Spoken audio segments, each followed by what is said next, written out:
Welcome everyone. It's really fantastic to have this event today. It's 10:00, so I'm just gonna launch this online conference with a few pieces of information. And first of all, thank you very much for being here. We are all very excited, I know, on all sides, ELC and the Intergroup, and all speakers joining us today.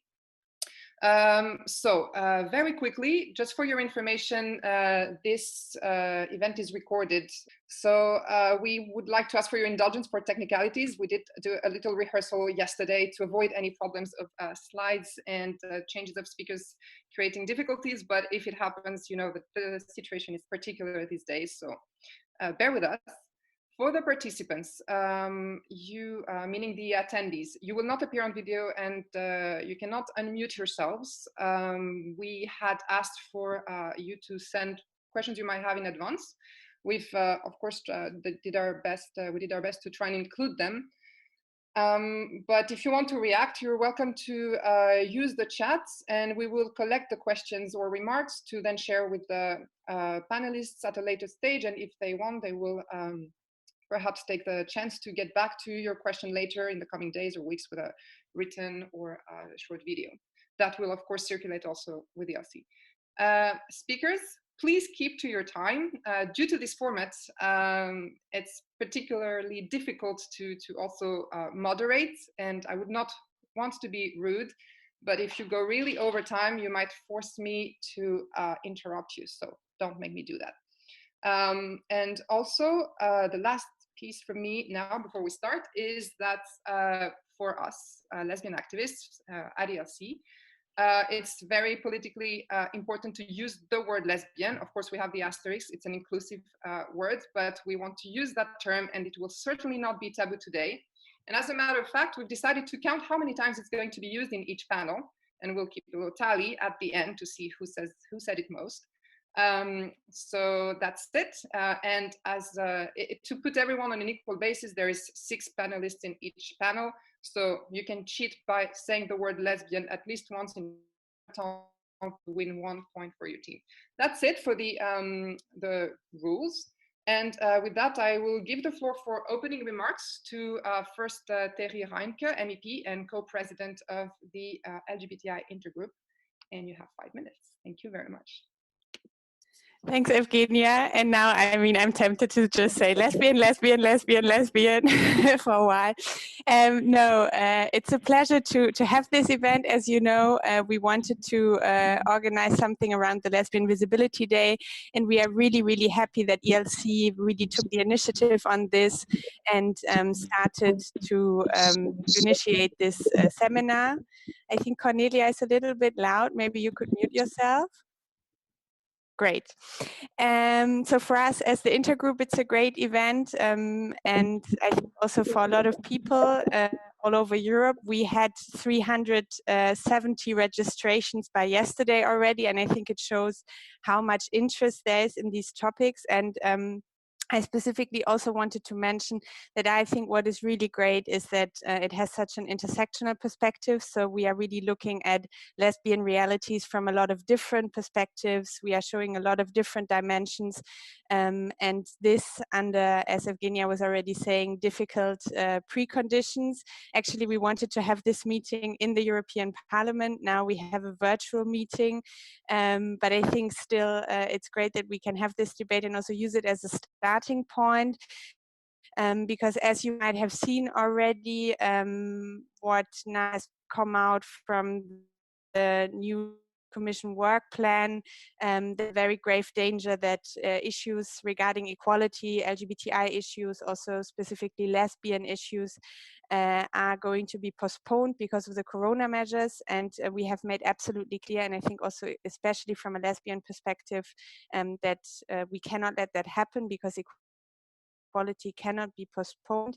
And I think that here we want to also get input from this seminar, from the discussions that we are going to have today, what to work on, what to focus on, because obviously lesbians are in a lot of different going to be affected by a lot of things that are happening in this crisis.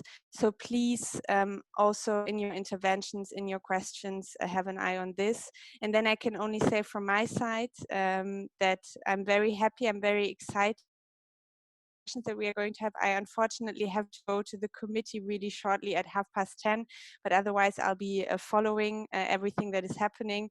And to finish up, so far I have been 7 weeks in confinement, and it has been very lesbian and very European, because I have been stuck in a one-room apartment with my French girlfriend in Brussels. So I think that really puts me into the spirit to follow this debate today. I'm super happy on behalf of the Intergroup. Thanks to all of you for organizing this. And now I will pass the floor to our amazing speakers. Thanks.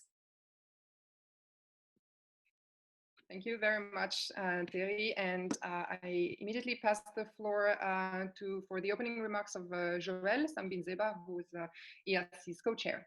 Joëlle.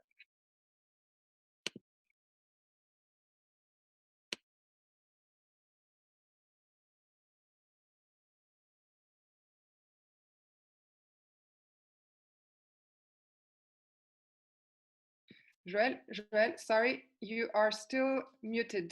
I think. Here I am. Can you... Yes, we can hear you, and I know we have a performance, so we certainly do not want to miss it. Okay, I was saying lesbian so many times, but you didn't count it. So the word lesbian in Lingala, it's lele. When they ask you suspiciously why you walk like a... I wasn't there, but I heard. When they called you a tomboy, I wasn't there, but I heard. When they called you a dirty dyke, I wasn't there, but I heard. When they pretended not to understand your unhappiness, not to hear your sobs, not to see your puffy eyes, I was not there, but I saw everything. When they were tolerant, I wasn't there, but I was with you. When they kept silence in the face of your distress, I wasn't there, but I heard everything. When they shouted all their hatred at you, I wasn't there, but I covered my ears. When they threw you out, I was not there, but I was with you.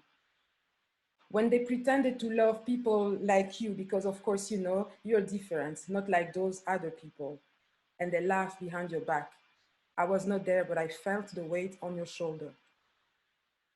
When they didn't want someone like you as a teacher, sport partner, babysitter, colleague, I wasn't there, but I was with you. When they called you a pervert, I wasn't there, but I was with you. When they spat at you and insulted you in a broad daylight without anyone reacting, I was not there, but I felt ashamed. When they raised their hands on you, I wasn't there, but I was with you. When you looked up and worked hard to defend your rights, I was not there, but I was with you. When you formed collective with others like you, I was not there, but I was with you. When you worked to the point of exhaustion to stop violence, I was not there, but I was with you. When you filled out files and records until the end of the night, I was not there, but I was with you. When you knocked in vain at doors of offices, ministries, and foundations, I was not there, but I was with you. When the migration officer asked you to prove that you are a lesbian, I wasn't there, but I was with you. When you had to act as if the remarks about the Jews, Arabs, Blacks didn't offend you in order to integrate, you know, I wasn't there, but I was with you. When you cry in anger, loneliness, and rage, I wasn't there, but I was with you. When they hit you, raped you, killed you, I wasn't there, but I heard the sound of the beating on the body being mistreated. So the question is, where are you when you are not there? How is it still possible today when we have heard, seen, felt shame, pain, sadness, when we say we understand, when we empathize, when we talk about it? How is it still possible today in Europe for people to suffer because they are lesbians? Lesbian, lesbienne, lele, dyke, goudou, lesbis. Is that a dirty word, an insult, a pride? Until 2019, lesbian was the most searched keyword of the world's biggest pornographic platform, Pornhub, not to mention its name. Thus reduced to male desire, we embody the most exciting fantasy in the world. Well, that wouldn't be a problem if being so trendy is such a success. didn't lead to violence. If the pornography in question had first been feminist, the result of an industry respectful of women's works and body. On this later point, there is no space in this speech to discuss the historical hypocrisy around shaming, banning, and criminalizing lesbian versus over-sexualization. So it wouldn't have the problem being so trendy if this did not lead to the discrimination and violence. If it did not amount to distilling in minds from young children to adults that our lesbian bodies are available. If it did not push even the most famous and influential lesbian to stay in the closet, depriving thousands and thousands of young lesbians of the opportunity to protect themselves, to identify themselves, to project themselves, to be represented, in short, to feel less alone. If it did not reinforce the feeling that the public space is masculine, if it did not pose the fact that our society are based on heteropatriarchy, if it didn't lead the media to portray us in a caricatured way, if it did not leave the lesbian specificities almost absent in the action, laws, and mechanism of our government. There is a cause and effect link, a direct link between the way a society treats its minorities and the discrimination they face. And I'm not even talking here about lesbian of color, Black lesbian, Muslim lesbian, Jewish lesbian, undocumented lesbian, but legal enough to clean our apartments, precarious lesbian, but who we pay just enough to take care of our children and dying parents, etc. We are not unilaterally defining by gender, our sexual policies, the color of our skin, or the social class we occupied. Being a lesbian is much more than that. Lesbianism is not just a sexual practice, it's also a culture, a theoretical and social reflection. It's political. It's a movement inscribed in a history of struggle, in a daily struggle.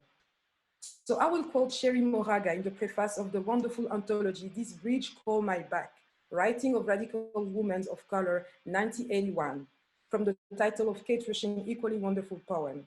Moraga says this: we must believe that we have the power to truly transform our experience, to change our lives, to save our life.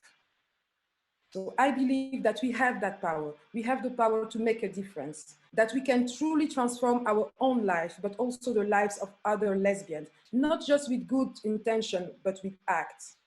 I believe that we will be able to say that this conference has been a success, not because of the number of people who attended, but more importantly, because of what we will do with what has been said. I believe that this decision to take such a time of pause, a collective reflection, can remain without a concrete answer, because in the end, it's a question not leaving any of us, any lesbian, in the sidelines. I wish you a good conference. Thank you very much, Joëlle. And I'm the unlucky one who has to follow up on these beautiful and powerful words. And I feel like I'm ruining it now. I feel we should all just sit and absorb it. But I have the ugly task of keeping with the time. Thank you so much for this. I would like to invite now the first panel to all turn on your cameras, maybe the others as you want, but maybe you can turn them off. Make sure you're muted when you don't speak so as to not create any difficulties. So, no. See. You have the panelists in front of you. And with this, I would like to present myself. Perhaps, maybe I will moderate it. I'm Evgenia Giacomopoulou. I'm a board member of ELC. And this first panel is going to be about the intersectional EU policies, titled When Strengthening the Lesbian Movement Means Sustaining All Oppressed Minorities. And to start, I wanted to show you this. So, lesbians are not women. Interestingly, this is a thought-provoking statement by a lesbian feminist activist and writer, Monique Wittig. What does she mean? Do you agree? Are lesbians not women? Or precisely, because they are women, what are the consequences for them? Based on the idea that the woman is a social construct, Wittig suggests that lesbians are not that woman. Their gender, however, matters. Lesbians are women that do not conform to stereotyped gender norms. Lesbians are those women who challenge patriarchy just because of who they are. They do not fit in the heteronormative system. As such, despite being at the forefront of the feminist movements and fights for a long time from its beginning, lesbians have been left out of the scope of gender equality policies, or as they were called, equality between women and men. And as if their sexual orientation de facto stripped them of their womanhood. At the same time, the one-size-fits-all approach that's been used for a long time for the LGBTI policies has also failed to address the overlap of grounds of discrimination based on gender and sexual orientation for lesbians.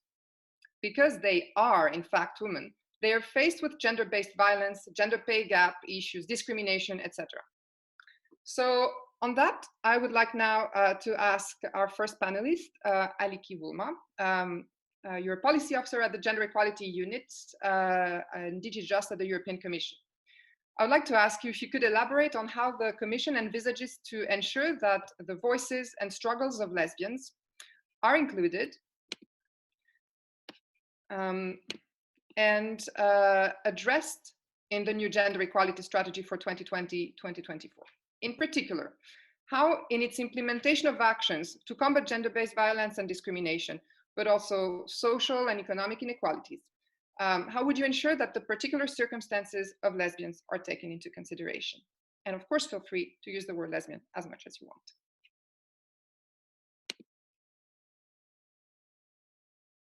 Thank you very much, and thank you for this important question. Let me start with thanking Honourable Member of Parliament Terry Reintke, the EP LGBTI Intergroup and the Eurocentralasian Lesbian Community for hosting and organising this timely and very important event.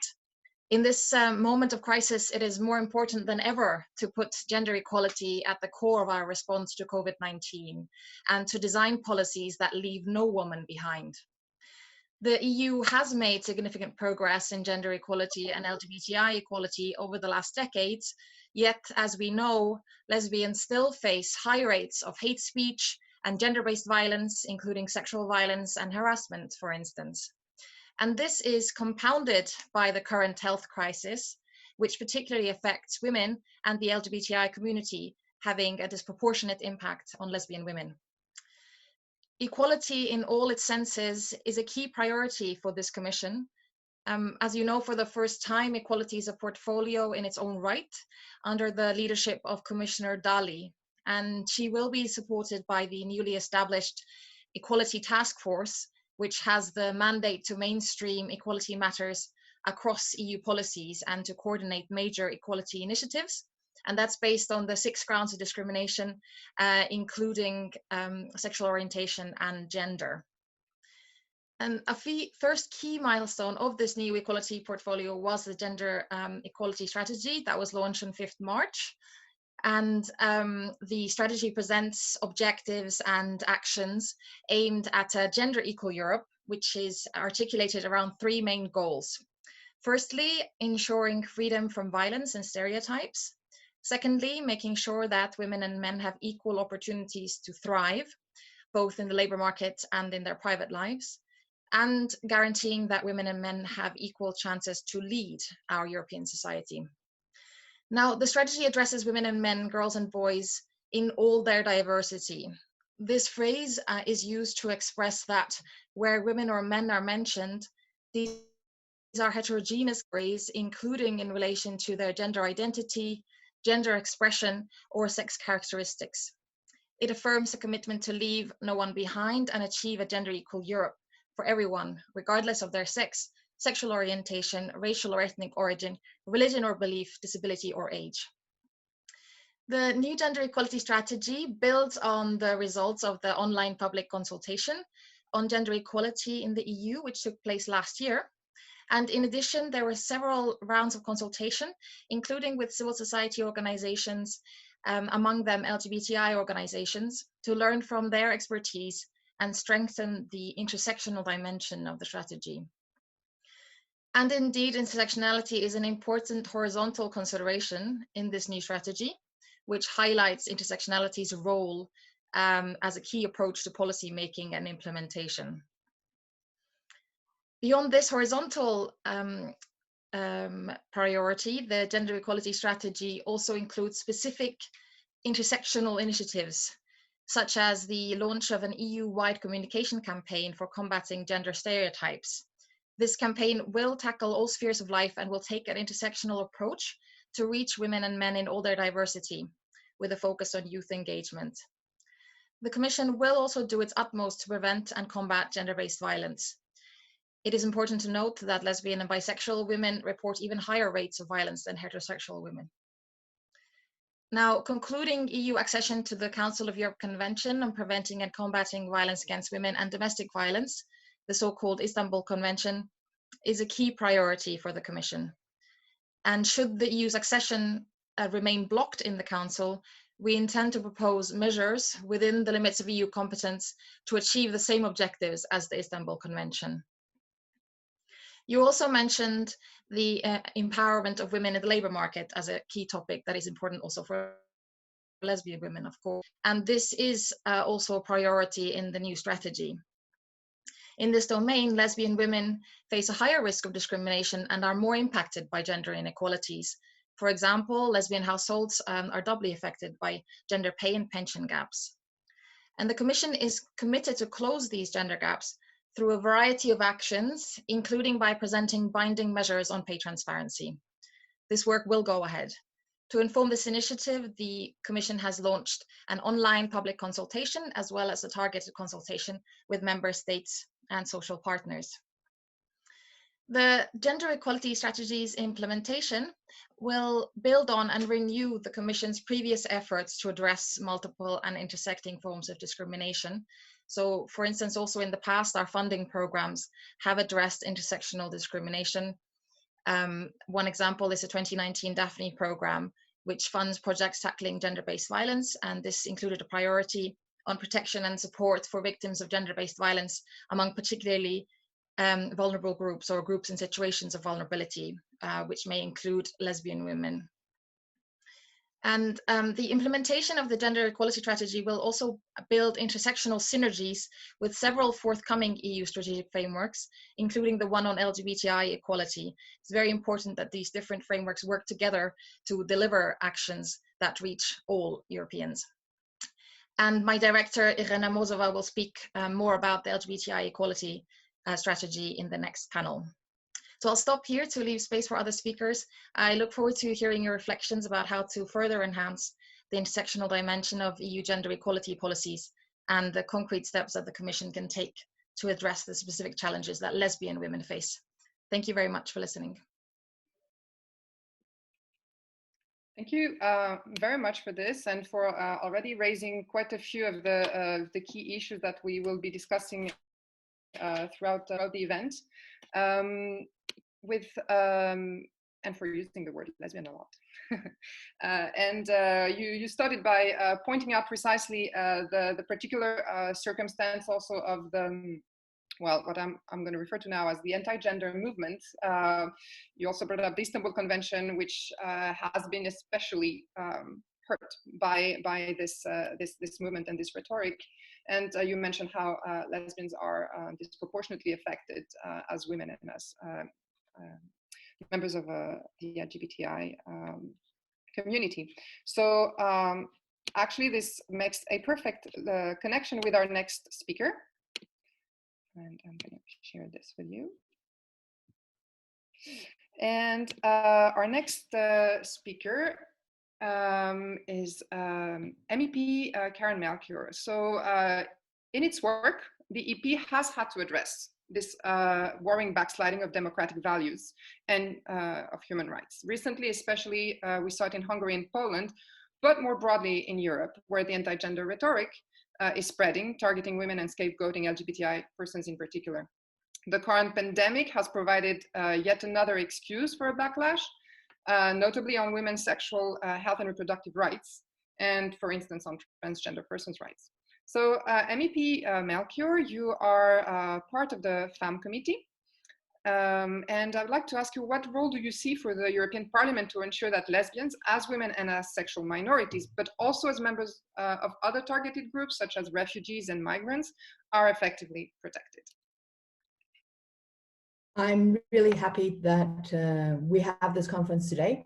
I think holding the conference on Visibility Day for lesbians is really important, because we can talk a lot about intersectionality, but if the different sections are not actually full, then the words stop meaning anything. If we just talk about minorities and gender, but do not talk about lesbians or transgender or women, when violence against women becomes domestic violence, we stop losing the people, we stop losing the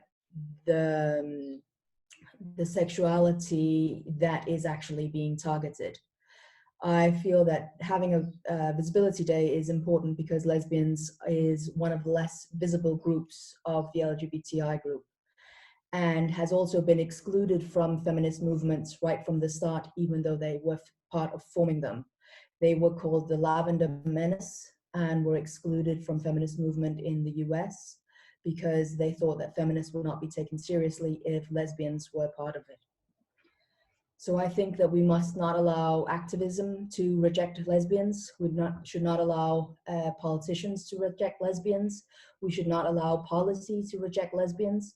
We need to address this at every point where we can and talk about being a lesbian and lesbian culture, because if we do not address it, then it will not be seen. It will disappear into the background, a little bit like when I move too far away from the camera and my body disappears into the flags.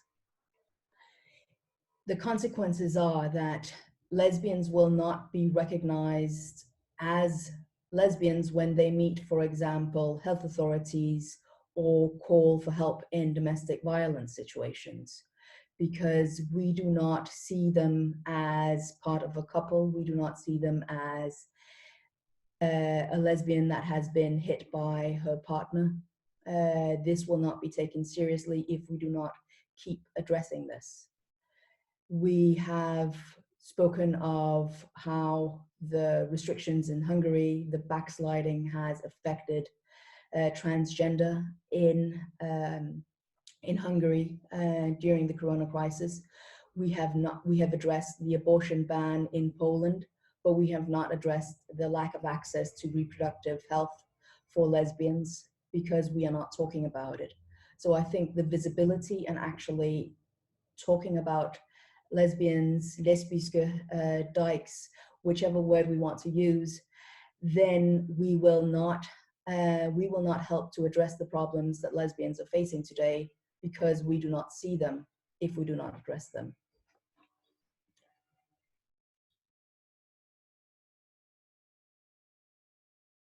That's a little bit short, but no, that's to the point. That's exactly what we want. Thank you so much. I was looking for my mic to unmute. Thank you very much for this and for this call for action to not disappear in the background into the flags or in the background of the policies. And you actually raised a very interesting point about the fact that even when we ourselves sometimes forget we are advocating for the protection of women's sexual health and reproductive rights, and lesbians we sometimes see that we're satisfied if we don't lose, sorry, there's a background noise, if we lose, we lose track of the fact that lesbians actually de facto cut out of this, and it needs to be a separate fight. It's not a given that women have access to it. And right now in France, for example, it is an issue that the crisis is actually delaying yet again a very long ongoing debate on whether women should have access, lesbians should have access to IVF.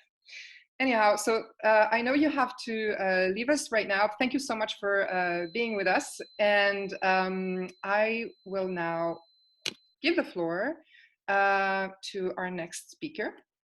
That is Dr. Anna Mrozek. And for this, we will switch a bit more into the hard facts now, because in the coming months, Germany will hold the presidency of the Council of the European Union and of the Council of Europe's Committee of Ministers.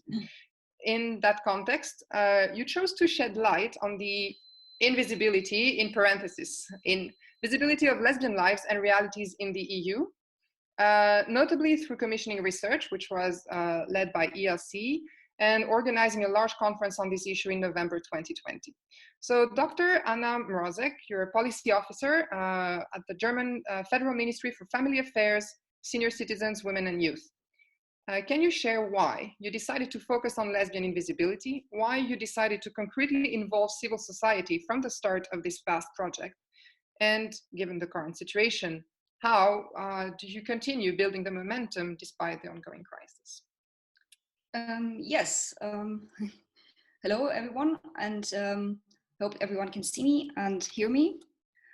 And thank you for the invitation as well to speak at this event. And yeah, we have had the considerations what the background is have been mentioned here actually already by the previous speakers. Thank you for that. And we are, from the perspective of policymaking, aware, we see the fact that, of course, lesbian women are a part of the society, and they have been present and major actors within the women's movement for the women's rights, equal rights movement.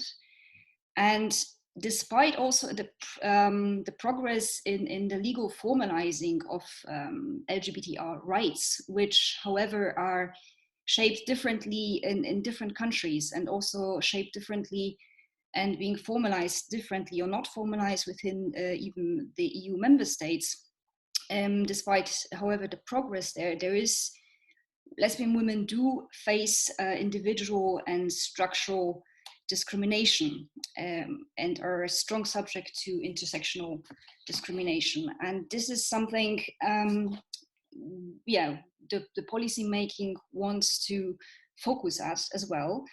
And we do see that lesbian women do face discrimination within many different areas of life, being it within family, working place, access to health, all the issues that been mentioned here as well. So, and also rainbow families, and which are at the moment percentage-wise, possibly lesbian women are possibly percentage-wise representing the bigger amount of rainbow families. They still face structural discrimination, or the recognition of those families are not legally yet as well developed as it should be, also from a perspective of equal rights, and especially in cross-border situations. So this is something definitely should be put on the agenda, and the L within the LGBTI is definitely not as visible, also not as visible within the policy making and also within the empowerment movements, since lesbian women are possibly or indirectly just indirectly always mentioned when it comes to women or homosexuality. So that is something that we still think it should be put on an agenda for a policy making, and the conference is one of those measures. And the ministry the German Federal Ministry has already been supporting different projects for lesbian women. For example, supporting a consultancy network for rainbow families, or a network for elderly lesbians.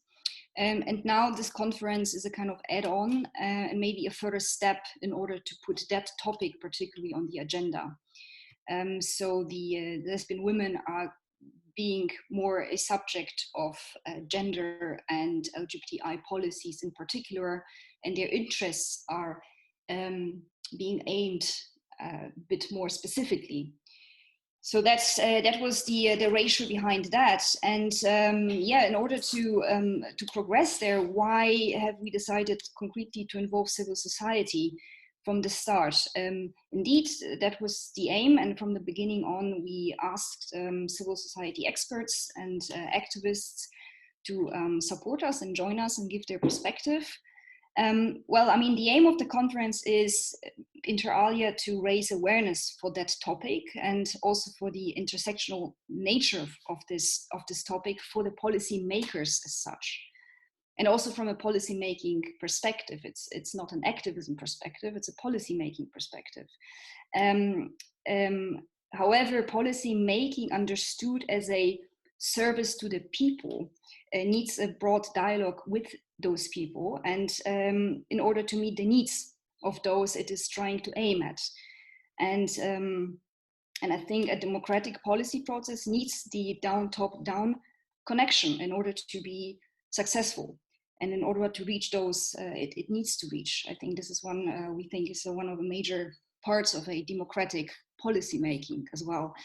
And of course, we need also the input of experts and also of different perspectives on this topic. And that's why we're trying to include that perspective in preparing the conference, in order not to make it a top-down process, especially because this issue, lesbian visibility, has been invisible within the policy making for a longer time now. So yeah, and given the current development in regard also to the pandemia situation, well, at the moment we are just progressing, and we are keeping on planning the conference for November 2020 and hoping this will still take place. And we are actually thinking that will take place. That doesn't change. Of course, we are trying now to maybe shift a little bit more, or consider a bit more a digital format, which you, for example, giving a very good example of.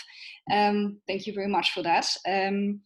However, we have included that idea in the very beginning. Maybe we'll have to shift a bit more into a digital format. And yeah, but we will see what comes. You know, at the moment, it's not really to be foreseen. However, we also hope that the content of the conference, and also we wanted, of course, also to discuss the announced LGBTI strategy of the Commission.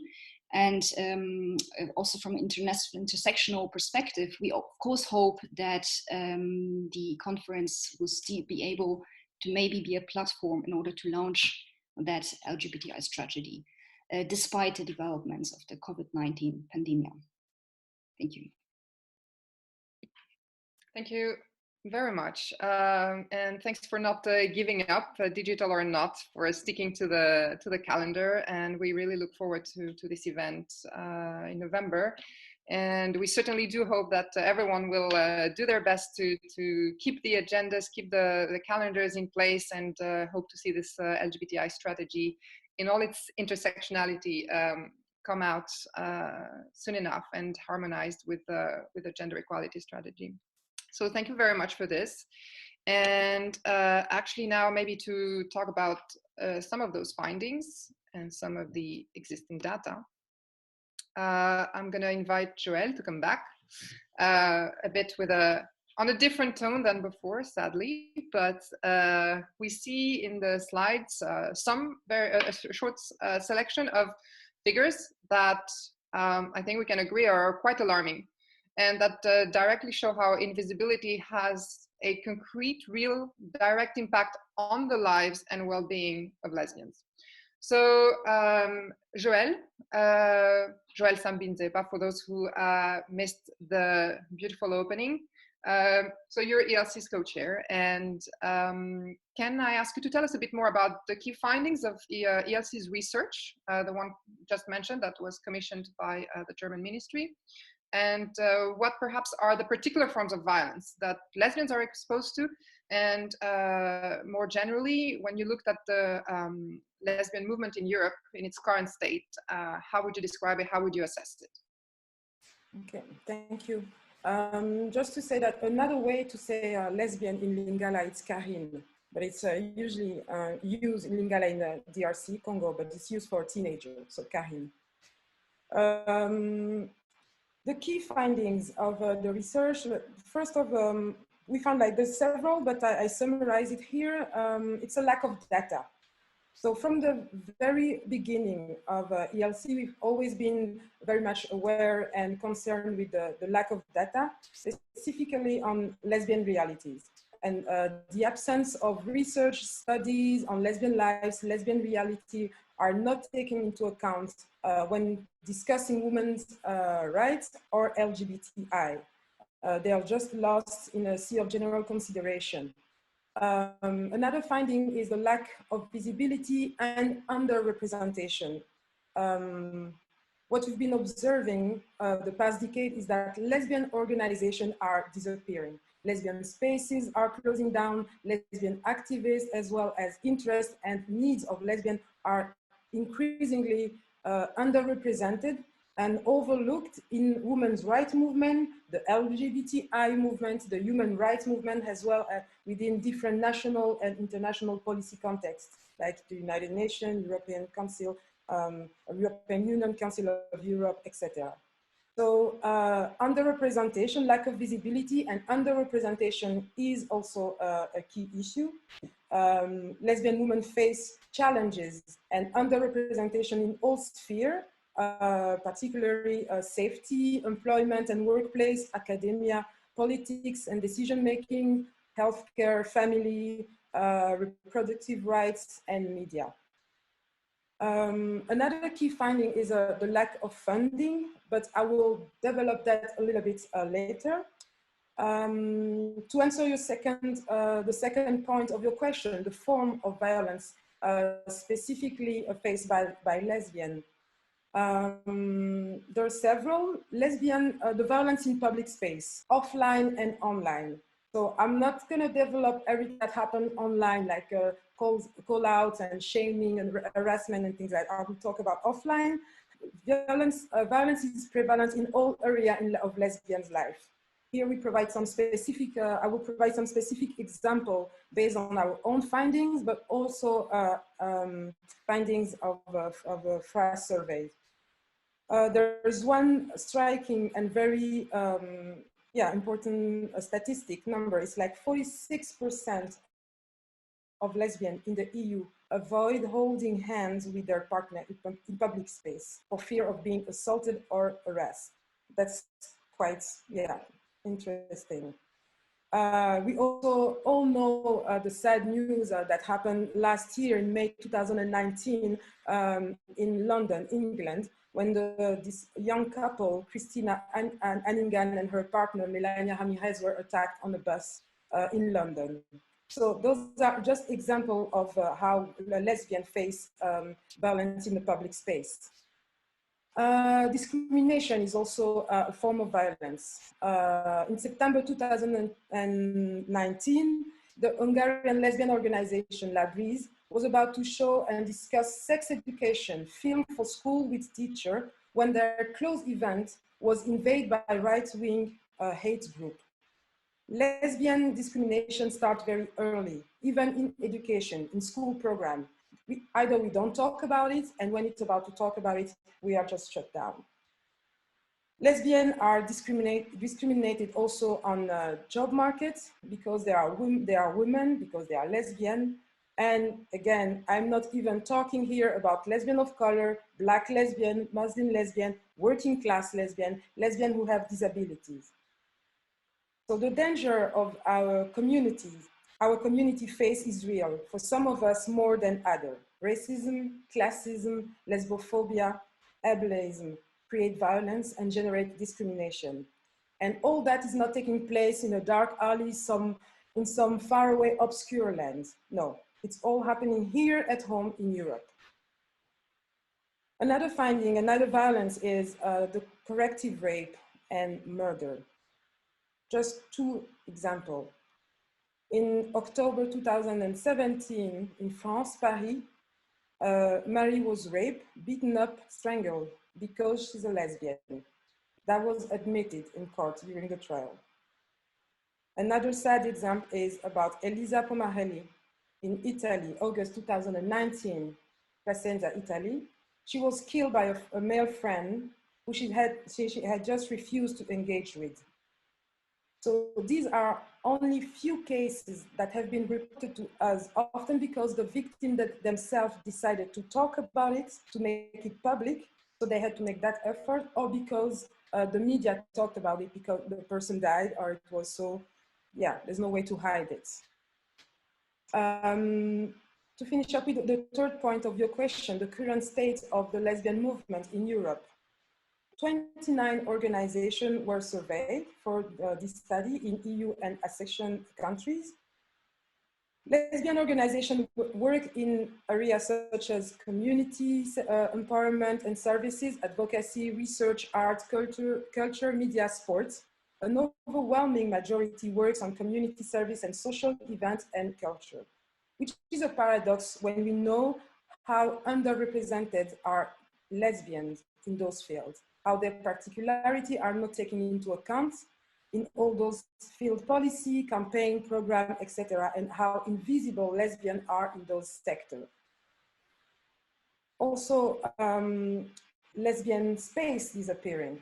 Most of the physical lesbian space are disappearing. NGOs are closing down all over Europe, even in the biggest capital. In our study and assessment of lesbian organization, the ELC found that a large number of lesbian organizations, part of the movement prior to 2000, had closed down. The majority of the existing lesbian NGOs have been registered between 2000 and 2010. So here I come back on the lack of funding. In the last year, several studies have shown that a chronic lack of funding for lesbian NGOs. One of Global Philanthropy Project's latest annual report states that only 3% of the global LGBTI funds target lesbian projects. The situation is even worse for Europe. The upcoming report by Foundation Mama Cash and Astria shows that out of these 3%, only 6% goes to European lesbian NGOs. This is the worst scenario all over the globe. More specifically, the lack of core operating funding is what puts lesbian organizations in a particular precarious situation. Only 2 organizations out of the 29 are receiving grants for operational support. Only 3 organizations had received grants larger than €100,000. And a huge majority of the organizations operate with less than €5,000 per year, 77% of them. Most of the fund of those organizations comes from individual members or a donation. So to conclude, the first thing is, one point to keep in mind from this research is the lack of funding for lesbian organizations, from grassroots group to more structured NGOs, let's say. The second point is the challenge for lesbian organization is also to become a political way, to open up the possibility of hearing several voices. We certainly can be discordant, but in reality, we all want lesbian issue to be on the agenda, not at the end of the agenda with the leftover of the budget. No, on top of the pile. A third point is that there are too few studies on lesbians, which make their issue more invisible, and therefore the specific problem affecting this particular group are less taken into consideration in policies aimed at supporting LGBTI groups. And the last point is that no money means no data. No data means no awareness. No awareness means invisibility. Invisibility means violence and death. This last statement can be shuffled. But no matter which door we take, no matter how we decide to look at it, it is a vicious circle of the snake that bites its own tail and ends up choking to death. Voilà. Thank you, Joëlle. That was crystal clear, and it completely saves me any need to summarize or take the takeaways. I think the way you ended it is the most important thing to remember. It's a system that feeds itself continuously. It's a vicious circle, and until we start somewhere with more data, with more funds, with support to the civil society that can shed light on these issues, we will never get out of this not just harmful, sometimes lethal, fatal pattern of invisibility. And yeah, I see, I just want to mention that I find it, I'm touched by the reactions in the chat, and I don't know, I'm taking the liberty to say it because I see people reacting to the fact that we mentioned Elisa Pomarelli, and yes, the fact it's equally important to mention that she was a lesbian, that this should not have been hidden, that it contributed to her murder, to the motives, and to say her name, because often minorities and they're just reduced to that. Either their name is not given, or we forget to say that this was part of their identity. So thank you, Joëlle, very much for this.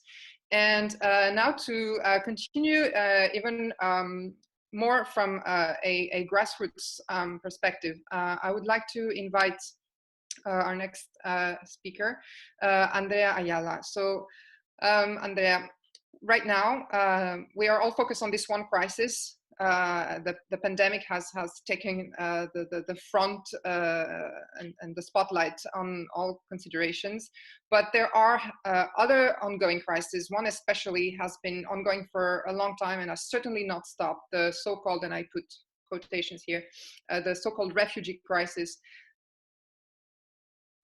which is in fact, by the pandemic, certainly not disappeared.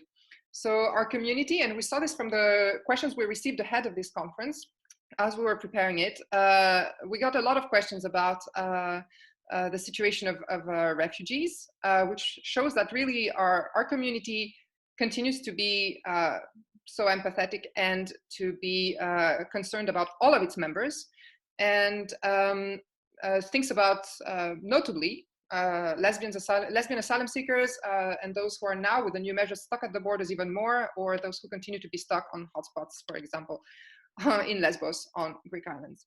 So Andrea Ayala, you're a Salvadoran lawyer, and you're also yourself a refugee based in Europe.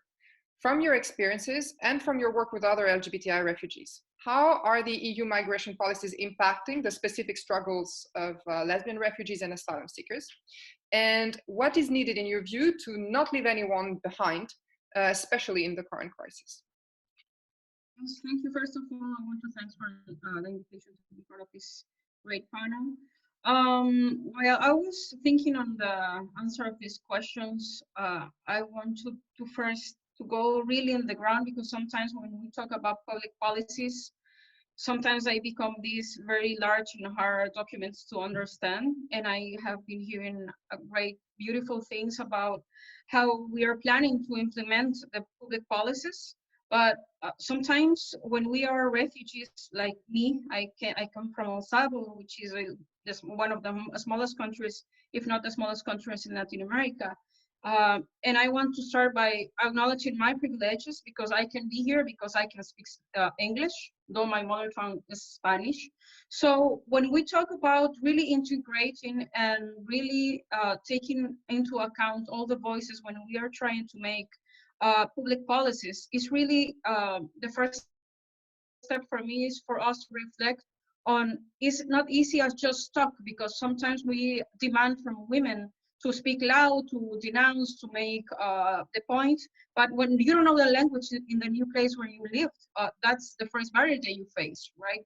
For example, as I said, if you only speak Spanish, how you are going to communicate that you're suffering gender-based violence if no one will understand you? Then we have used a lot of the digital platforms nowadays because of coronavirus crisis. And probably you won't know this, but in most of the centers where asylum seekers or refugees person lives, they don't have access to Wi-Fi, they don't have access to digital platforms. So again, we drop those part of our community to be part of this movement. We cannot get organized, again, because of the language barrier, because we don't know the rules, how we play, because we don't know people, because we don't have a network to feed on. So that relies on having no participation in decision making. We cannot make advocacy because, as again, there's all barriers that come across. So that leads obviously to lesbian invisibility. And when you are a refugee lesbian, you, like, I will speak from my perspective, my life, because it's the one I know the best. You have these two invisibility fields where you play. The first of all is, yes, you're a refugee, but in the refugee community, you don't fit because you're a lesbian. So the majority of public policies addressing migration, they are very cisgender heterosexual policies. So if I needed, for example, to state it that I came as a refugee with my wife, the first thing the new government, the new place where I live in right now asked me was a proof that the woman right to me, my side, was actually my wife. And I came from El Salvador, and there is no same-sex marriage in El Salvador, for example. So do I have to kiss her? Does it mean to prove that woman beside you, it's your wife, your partner, you one that accompanies you? So it's really starting in the very base of the things, the very basic things, access to have information in your own language. So for all the refugee women, there is also a big and huge so that obviously impact on heterosexual women, but it has, I don't know, because maybe of what Joëlle said regarding pornography and lesbian, that when you are in a refugee camp, in a refugee center, and it happens to us, you become the target to harassment for a lot of single men that lives in one trap place, and they have all this stamina, they're just looking somewhere to put at it. And obviously us, lesbian women, will be that target. So gender-based violence has a lot of charge of lesbophobia and a lot of lesbo harassment around sexual harassment, but also sexual violence. I cannot tell you how many times I've heard that lesbian women are trying to be raped in refugee camps, or they are raped in refugee camps because they live or sleep aside with, I don't know, families or single men, which is most of the time the perpetrators of the crime. So in that regard, I think that the importance of the policy-making process is also the part of the implementation, and that the implementation needs, obviously, the participation of lesbian refugee women that take the lead. And with this, I will answer the second question, is from my point of view, how not to leave no one behind. I think that the most important thing is, first of all, being visible as a lesbian refugee for policymakers, and that they can come to us what we need from us, and also see us as partners, because we have a lot of knowledge to put into the process, but also we know and we have a lot of the answers that they need. So for me, it's very, very important that lesbian refugees get money. Joëlle made amazing work telling that we only work with 3% of the whole budget on LGBTI budgets. So imagine how much we refugee lesbian-led organization receive within the lesbian movement that already received the less part of it. So I think that to leave no one behind for me means give support, not only financial, but give voice, space, and try to make friendlier the process to refugee lesbian-led organizations that can be part of the decision making and the process to create new public policies, and also to have this gender perspective and intersectionality beyond the heterosexual one, meaning giving us lesbian women light to shine, because we have a lot of things to say. So yeah. Thank you, Andrea, very much.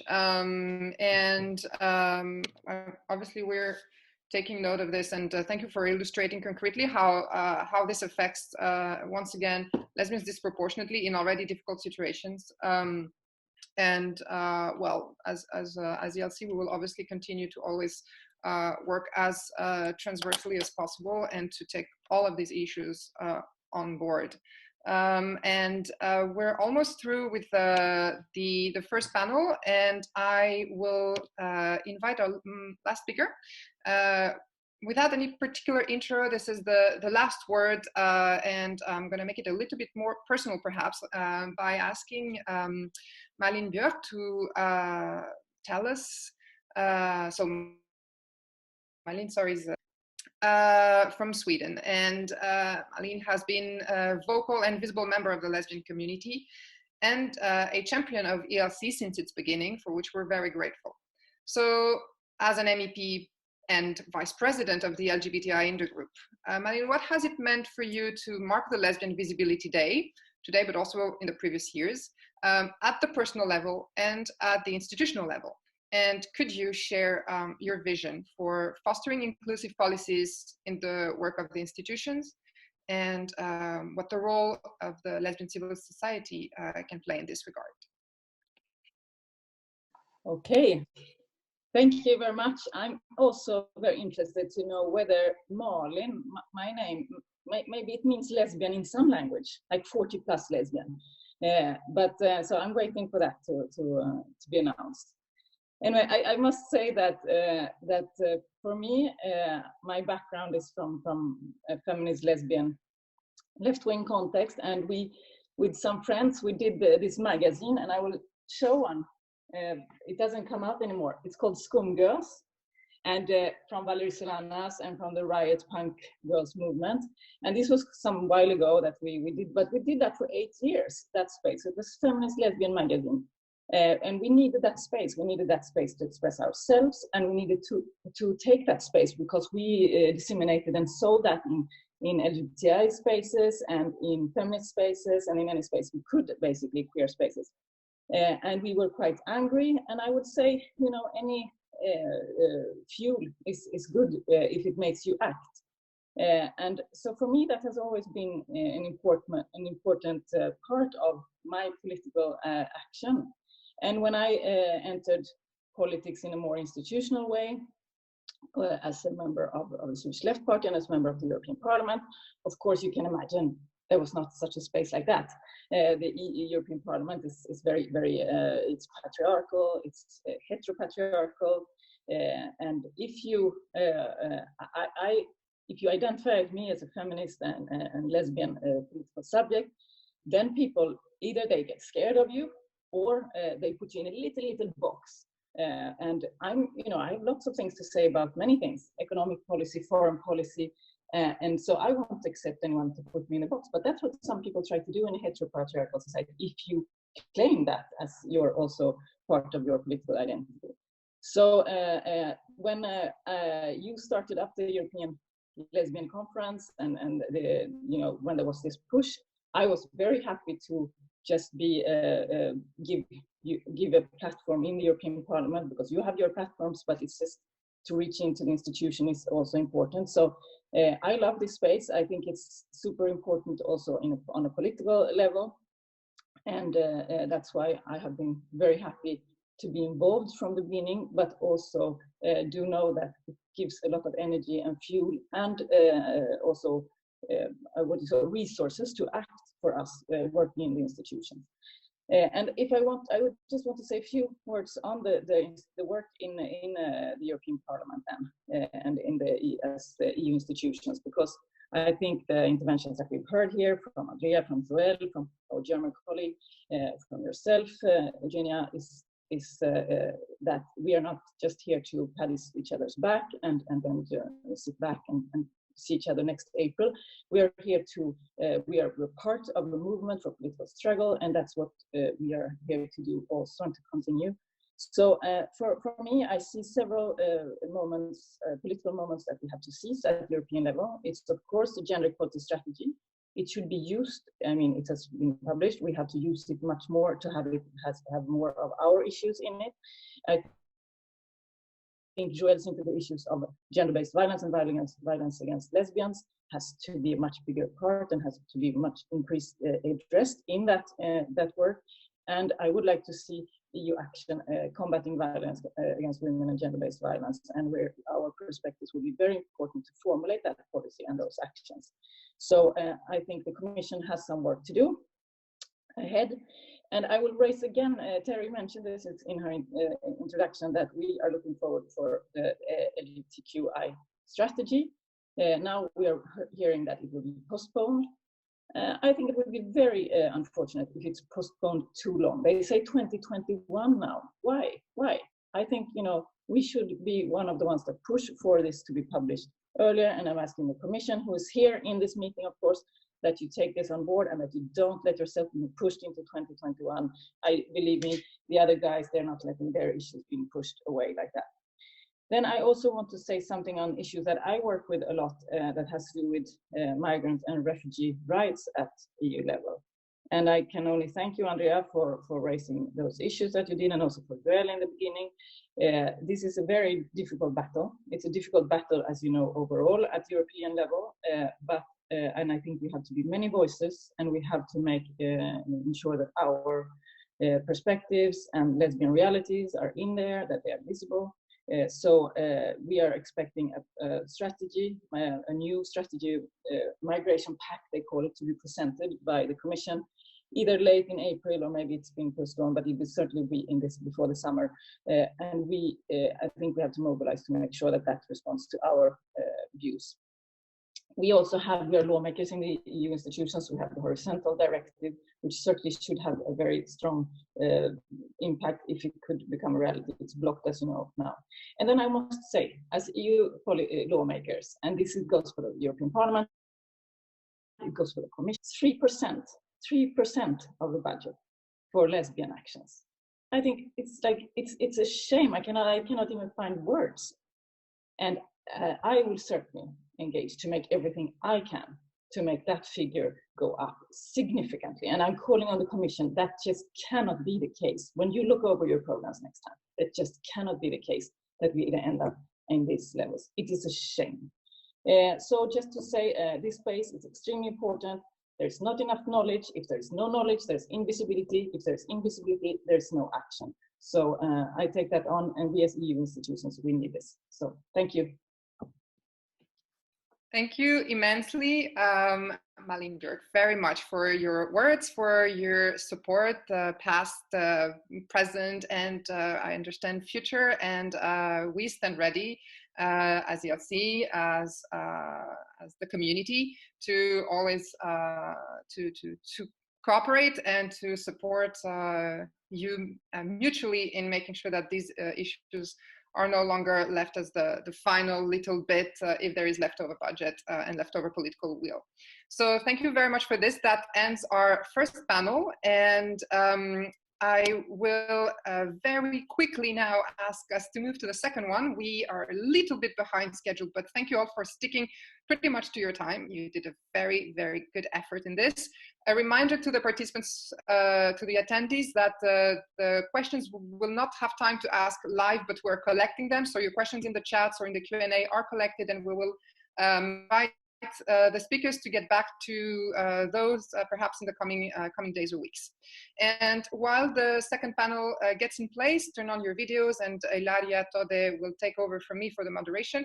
I will put you a few seconds musical transition for Lesbian Genius.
And that's it. Ilaria, the panel is yours. Thank you very much, Evgenia. Thank you very much, everyone, for being here. I believe that all the panelists of my panel are indeed here and ready to take the mic and open their screen. So hello from me. I am Ilaria Todde. I am also an ELC board member. We are here for the second panel, which will have the aim to discuss with this group of politicians and EU decision makers a question that I think has come out from the very interesting discussion that we had in panel one, which is how we can make sure that we really understand and we take into account the issue of lesbian realities when dealing with EU policy and how to shape EU policies. Just to make again very quickly the rules of this meeting, since we are online. As Evgenia said, please, to the panelists, try to keep your time. The format does not allow for a thorough moderation, so please try to keep to it. We are also doing a small lesbian visibility action, so we are counting how many times the word lesbian has been said during this meeting, so please try to say it as much as possible. A fun way to do this can be to mention how you say the word lesbian in your own language. In my case, is Italian, and you say lesbica.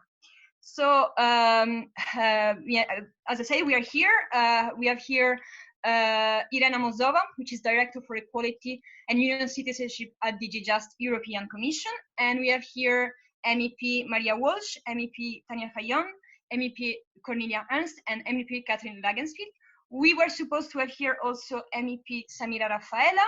Unfortunately, she has to cancel her participation. She excused herself. She is very sorry for not being able to join us today.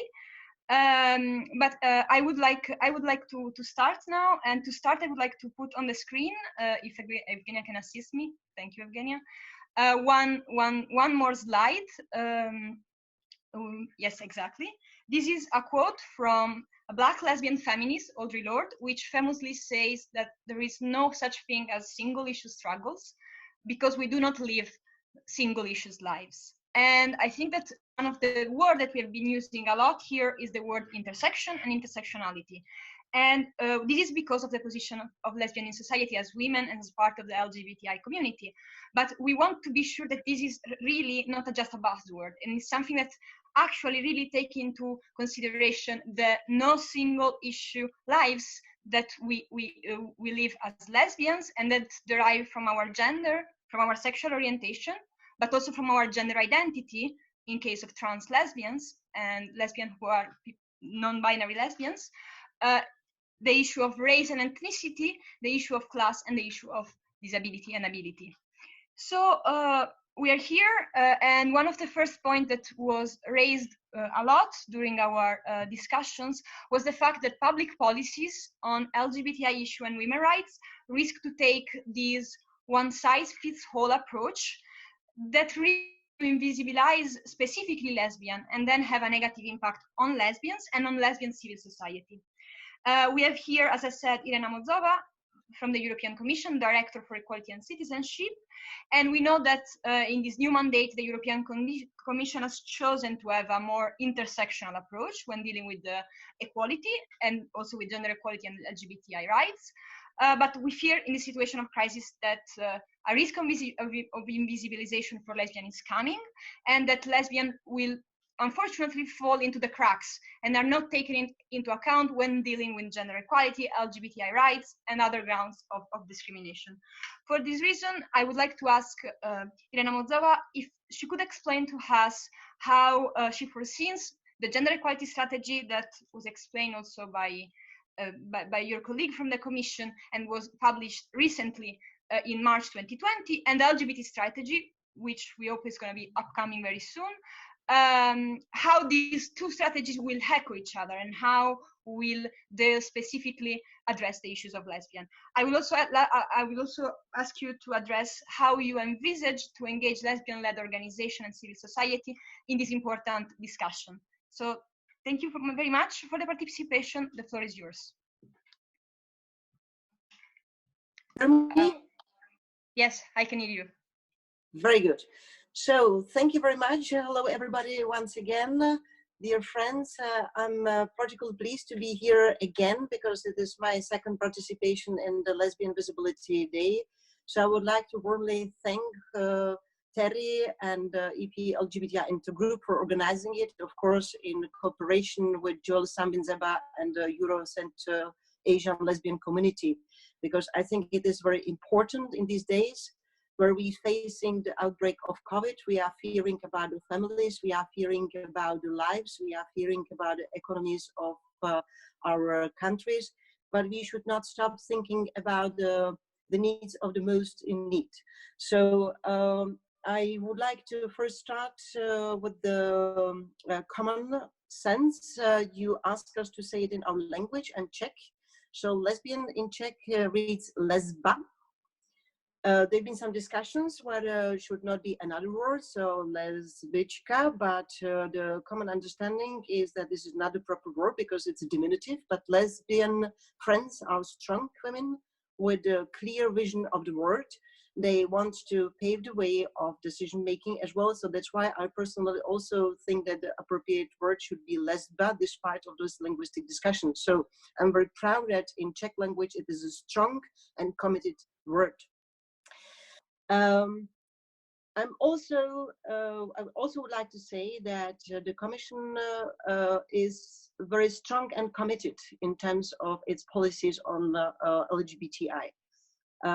It has been already clear from the political guidelines of our new president, Ursula von der Leyen, that she doesn't want to leave anyone behind. And I think that one of the clear indication is the very fact that we have a specific nominated a commissioner for equality, which hasn't had before. Plus, we have a clear commitment in our program to come up with the strategy, first time ever, a strategy on LGBTIQ, on equality of the LGBTQ people, in order to push forward from the list of the actions. So I think this is a very important to have such a commitment. I'm sure that it has been discussed already how the COVID is impacting the LGBTIQ people and lesbian in particular. I would like to say that, of course, there is impact on gender equality in general, and I have to apologize myself for not being with you from the beginning because I was in another video conference on gender equality. But it has an impact as well on the even a higher impact on the lesbian, because during the confinement, so they are suffering even more than everybody, because when they are not recognized in the family, so they could face domestic violence in the broader firm. They can feel discriminated. They can have mental issues with that. So there are many things to be done. And I have to say that Commissioner Dalli, together with other two commissioners, sent a letter to the ministers, national ministers responsible for equality, precisely focusing on those impact of COVID on the vulnerable groups and the people with specific needs, including LGBTIQ people, in order to raise awareness on the member states of this particular impact, and to make sure that whatever can be done at the member states level is being done. In terms not only of domestic violence, but also the health and the well-being in the times of this crisis. Well, in terms of what happens at the Commission level, I think that Björn just made it clear. So if there is no awareness, there is no discrimination. But I should say that if there are no data, so then there's no awareness, and there is then not the recognition of the discrimination, and this is a vicious circle. So, and according to the data from 2019 Eurobarometer on discrimination, so we see the slight improvement at the European level. So we have now increase of 12% of the people who are comfortable with too many showing chromatic affection on public. But still, against the perception of the public, 78 people who are comfortable with the men and women. So there is still more than 25% of the discrepancy between those two perceptions. So that's why we should not be happy with the achievements based on the list of action, despite of the fact that we have achieved a lot together with the member states and stakeholders and civil society organizations. And we have to acknowledge that the lesbian, they are in the very particular situation because they, as you have rightly pointed out, so they are facing many intersectional problems. And that's why, so we, in preparation of the new strategy, so we have dedicated a workshop during our conference co-organized with the French presidency in September, last September. We have dedicated one of the workshops precisely to the topic on multiple discrimination and intersectionality. And here we have gathered a lot of the useful inputs from civil society organizations and different stakeholders and participants during the conference, but during the preparation phase of the conference and aftermath of the conference, which will be a part of our preparations for the upcoming LGBTIQ equality strategy.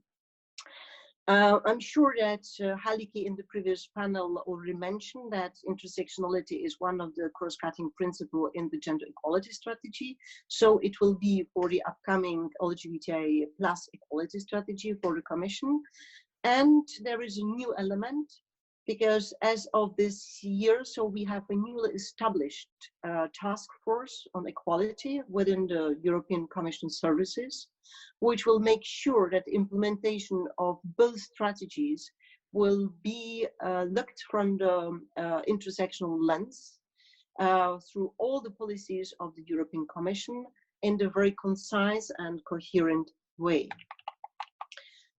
I'm very much aware as well about the recommendations we have received from the Eurocentralasian Lesbian Community and as well from the colleagues from the pan-European umbrella organizations. And we are very much working closely with them on the possible inputs. I know that you had already bilateral talks, if the colleagues are hearing me, so the talks are continuing.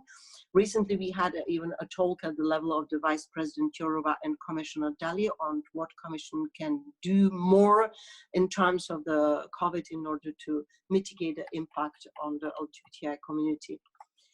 So, but I think that you don't wish to only focus on the intellectual debate, but you would like to hear as well on the concrete actions. Unfortunately, the COVID interfered into our planning activities because in agreement with the Fundamental Rights Agency, so we wanted to launch already in March the new LGBTI survey, which would be the basic input towards our strategy. We had to adjourn, so now we plan to launch this new equality survey closer to the Idaho Day. This survey, according to our specific request, will include a specific data on the discrimination that the lesbian women experience. So this will be a very important input. I still don't have a date. It will be very close to the Idaho, where we plan multiple activities as well with the civil society organizations. So this will be our contribution and the basis to start more concrete and targeted action preparations in the part of the strategy. We are exploring as well, and thanks to the discussion with you today and with the lesbian community in general, on how the synergies can be built between the two strategies. And we would like to tackle such important issues like gender-based violence. We would like to look how we can improve the socio-economic position of women. I'm a bit surprised by the 3% that Malin mentioned in the previous intervention. So we should look at this. And more broadly, so how we can further strengthen the actions regarding the equality, of lesbian women. So this is another input that we are very much looking for to learn from today's discussion, but from you and the stakeholders later on in the phase of the preparation. And let me conclude that by saying that celebrating Lesbian Visibility Day through the event like this is very important to discuss the specific challenges. I have to say that neither we would be happy should there will be any postponement of the gender equality strategy launch. We understand that there are many things now being discussed at the political level. this afternoon. So there is a summit among the leaders of the European Union discussing the measures being taken in order to mitigate the impact of the COVID crisis. You probably have discussed the economic situation of our member states. So we are part of this process. There are many issues at stake. I can't see yet, I don't have any information about the adjournment of the strategy. I'm not aware about it. I know that there are many things being discussed, but at the same time, we know that the Commission stays committed. This is one of the important strategies to be launched this year, together with the Roma strategy and the strategy on the Charter on Fundamental Rights. We have the victim strategy as well. So these are very important issues and proposals which has a very important relevance also from the point of view of the impact of the crisis. So my service and my colleagues, so we are fully committed to deliver. And we see even higher importance to deliver on the LGBTIQ and lesbian equality, precisely because of the COVID crisis. So in case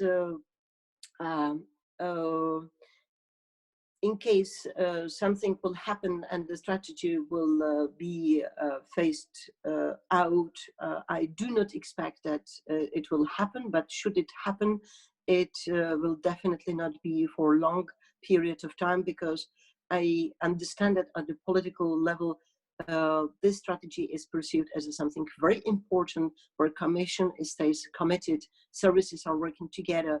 We have heard today from the German presidency that despite we don't know the format, there is a very important conference that we have counted for as a place to present our strategy in November. So it's still going to, so we stay committed and we look forward to introduce the inputs from you and suggestions in our strategy very soon and still this year.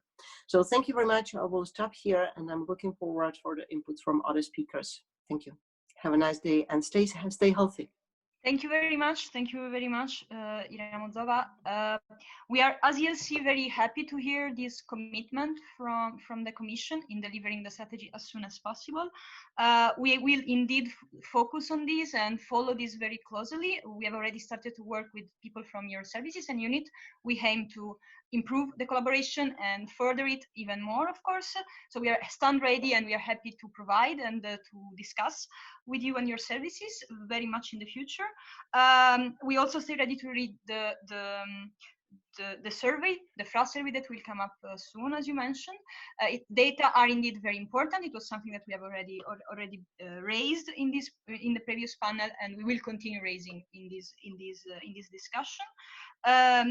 So I will thank you for your participation. I know you have other commitments, so you cannot stay with us much longer. I know that your colleagues are present if there are time for any follow-up question. And I will now like to turn to my other speakers, in particular to MEP Maria Walsh. And for that, I would ask Evgenia to put on again, since we are speaking about data, and as Ms. Mozova mentioned, they're very important, we are putting them again. These are some of the data that we have.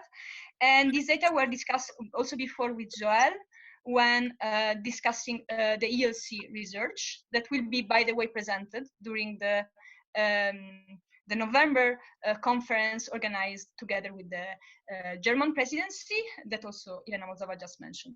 So these data here show the impact and the very high rates of violence, discrimination, and the consequence of invisibility for lesbians in the EU. And one of the issues that cannot be forgotten when we discuss about invisibility and then violence, discrimination, and harassment is the fact that mental health will suffer for that. That mental health issues are very important and are linked to this situation. In these times of crisis, it has been mentioned before as well, confinement, lockdown is particularly difficult for certain categories of lesbians. ELC, for example, has put in place a project called Lockdown Lesbian Listening, which is an online open space that gives to lesbians the possibility to just share what are the struggles, the issue, their situation in their home country from the lockdown. And what we have noticed is that there is a clear need to address mental health issue and mental well-being. So since we have here MEP Walsh, which is also one of the vice president of the LGBTI Intergroup and a visible lesbian politician and also a champion for mental health, we take this opportunity to ask you, what do you think are the action that you should take to make sure that lesbians are taken into account when addressing issue that concerns mental health? Thank you very much. The floor is yours. Thank you. I hope this is, yes, it is working. Happy Lesbian Visibility Day. I know we're celebrating this weekend, but I know there's a tremendous number of people on this call, which is a testament to the organizers. So thanks very much for having me involved. Mental health, and I guess my passion for raising the awareness didn't start around my own sexual orientation journey, and I think that's really important to point out. For many of us, if not all of us, mental health is integral into how we feel about ourselves, regardless of our orientation, our colour, our creed, the occupations we have. Now, when I first ran in the political arena as a hopeful MEP, it was very fascinating to me that the EU as a whole doesn't look at mental health as a competency, which I often, for anybody who would have heard me speak before, I find that not only frustrating but quite heartbreaking, considering we talk about single markets, we talk about trade deals, but yet we forget the reason why we're doing all these things is to protect and better our citizens, and their mental health is integral into doing that. For us now, I think as MEPs, as activists around any injustice, we need to ensure that we have as many people on board as leaders. We are fortunate that someone like Commissioner Dalli is instrumental in using her voice and her passions around LGBTQI. And then we're also fortunate that our Commission for Health comes from a background of child psychology. In a conversation I had with her a number of months ago, she was very much on board on driving forth that mental health be a competency, mental health be a conversation point. And that's just from a political tier. I also think it's integral that every leader on this call and every person that is involved in LGBTQI rights, particularly lesbianism, I know we're trying to increase that word. I'll keep saying it, I promise. It's important that we work with employers and employees so that they can bring their whole selves to work. I sit on the EMPL committee, which is Employment and Social Affairs Committee, and again, constantly just chipping away at making sure mental health is a part of our citizens being able to put their hand up and ask a question around what are my rights as an LGBTQI lesbian woman? What are my rights as a woman who's in a same-sex marriage around work protections, around maternity leave, around adoption recognition? And when we work on various tiers, then we are pulling society into a space that we need to not only just talk about a specific sexuality, we're talking about people. So as lesbians, we become less lesbianist and we actually become people, which I think is so integral in the change of conversation. I do want to point out too that it's instrumental that even intergroups like the LGBT intergroup that I'm very fortunate to be a part of is just constantly chipping away at making people stand up and be accountable to their actions on a governmental scale. But aside from all of that, mental health is important to each and every one of us. For me, it's important that I constantly connect with people and just remember that my own mental health needs to get checked from a very basic level. It's about building a tribe of lesbians that you can go to when you have an issue, be it at work or being in your private life, that you just need to soundboard out. And within all of that, I hope I'm really excited for the next wee while of listening to all the lesbians. I think I've said it about 10 times there. We should be on commission for how many times we're saying the word lesbian on this call now. But I think even virtual conferences and days like this, I think Visibility on Sunday is integral. That we have come so far, but we're not at the point where when we hand over the baton to younger lesbians coming forth, that we have everything 100% in place.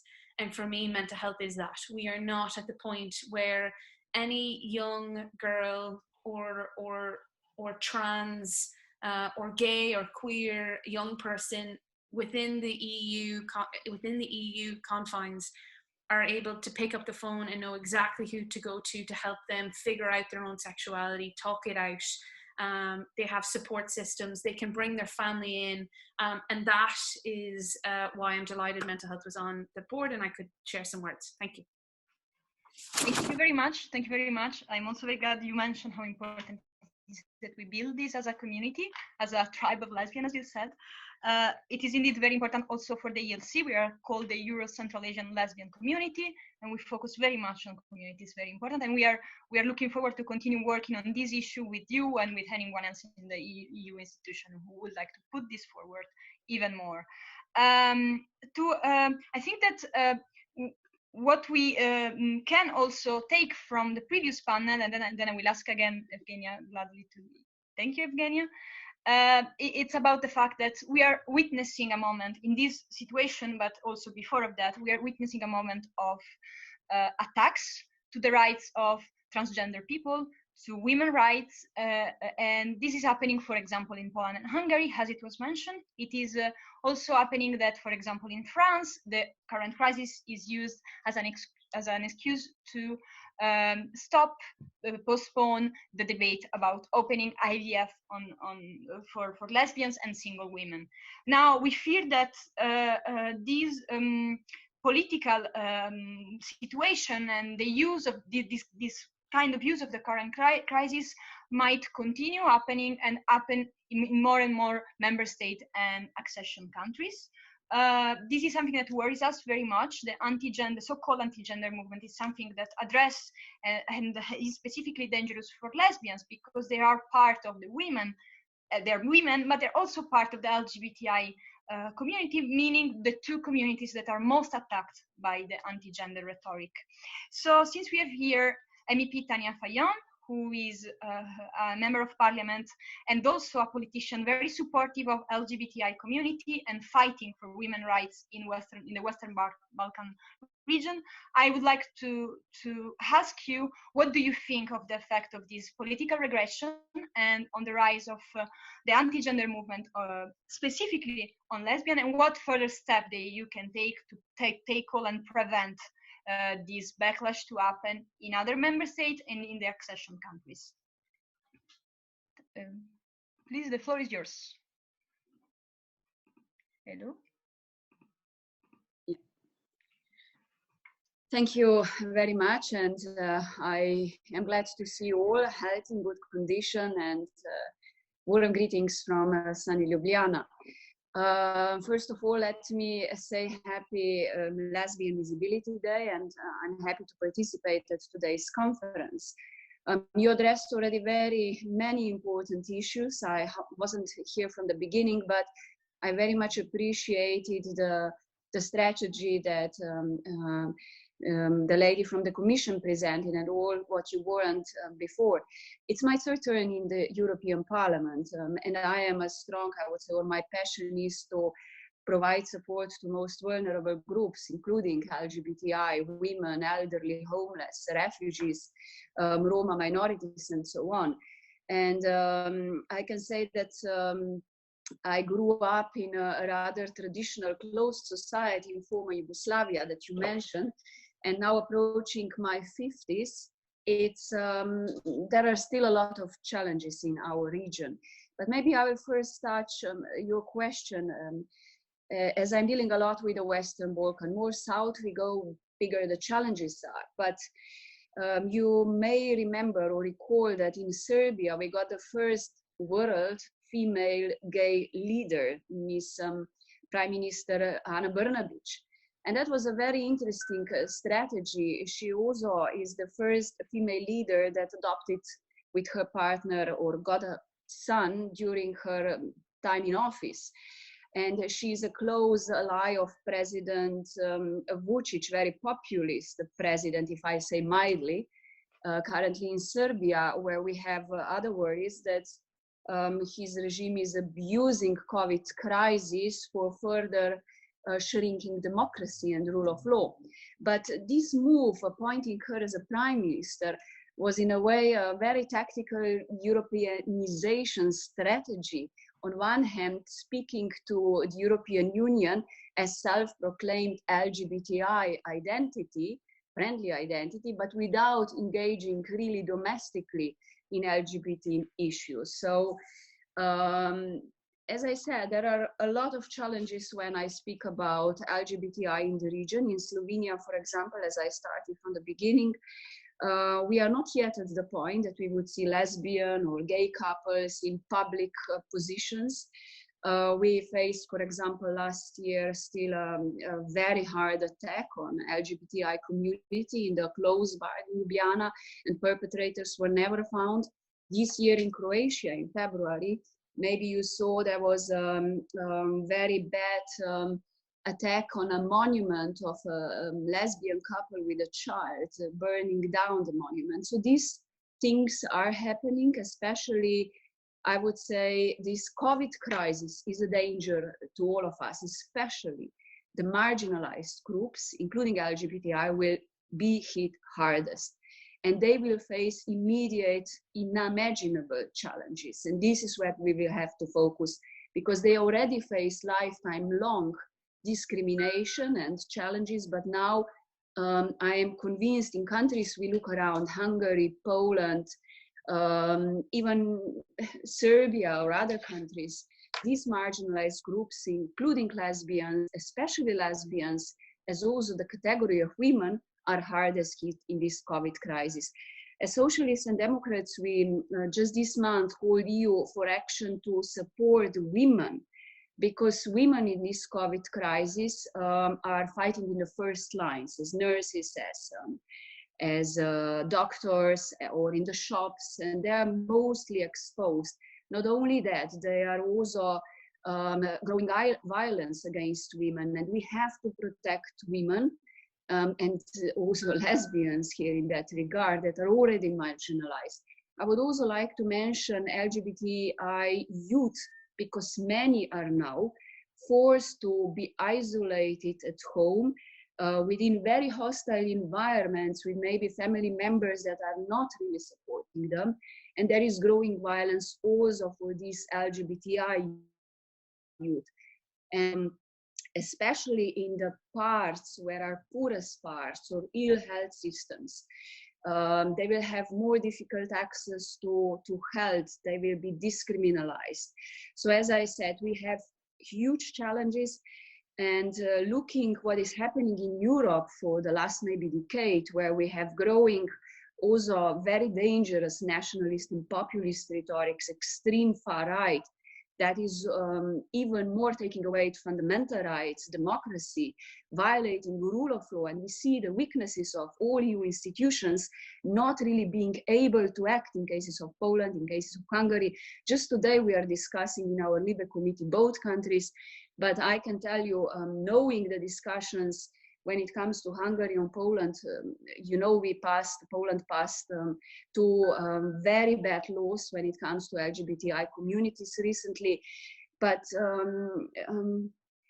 I'm afraid we don't have strong mechanisms how to preserve democracy and rule of law, how to really influence on these autocratic regimes or leaders.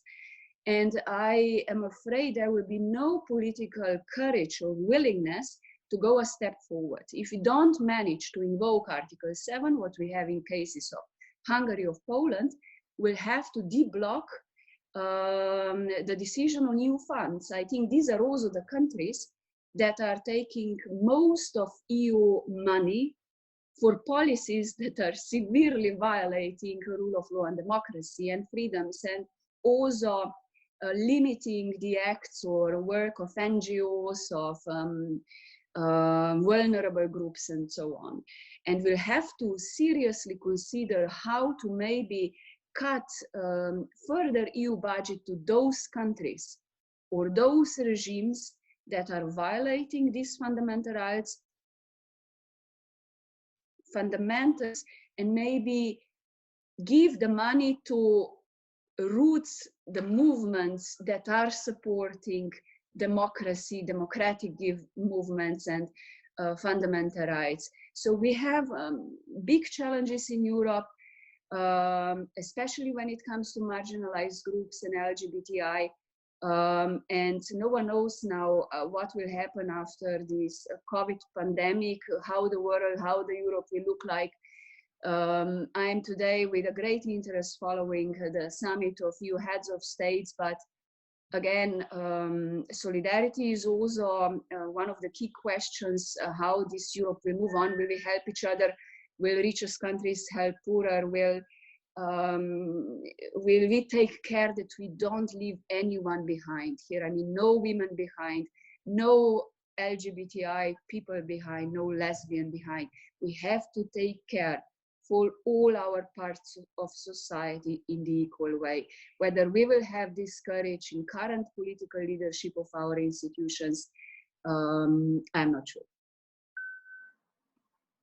Thank you very much. Thank you very much, MEP Fayon. Indeed, absolutely, there is a lot to do still. There is a lot to be improved, and a lot to that we need to be careful of, especially in this crisis, especially because we are living unprecedented times. And as ELC, we are most definitely ready to make accountable governments, institutions that they do indeed continue to protect the rule of the law and democracy, and of course empower LGBT people, women, and also lesbians. So thank you very much for this. It's great that we have such strong ally in the European Parliament, you and all your colleagues from the LGBT Intergroup and other MEPs from other intergroups.